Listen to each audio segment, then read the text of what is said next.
Hello everyone. So welcome to part 2 series of embedded Python tutorial. So in this tutorial I am going to explain you how you can interface switch and LED together. So here I have connected reset switch with GPIO 19 and LED with GPIO 20, and the another terminal of this switch is connected to the ground. So whenever you will press this switch, it will pass 0 to GPIO 19. So let's understand the code.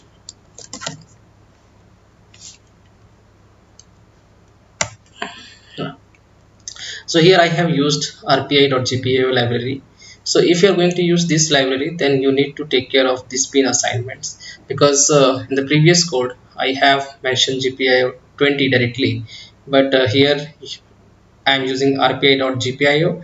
So you need to assign the pin header number instead of the gpio.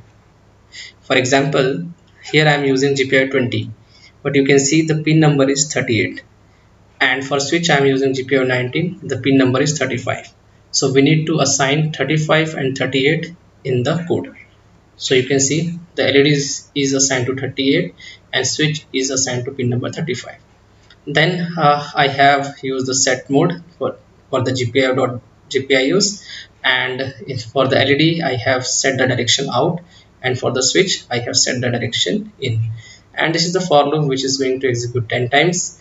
And here you can see I'm just high and low the GPIO with the 1 second of interval.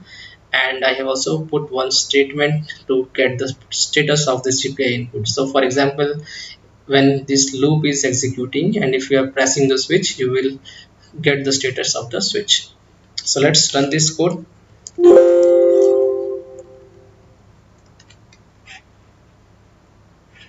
You can see we are getting this GPIO status. Let me press this switch.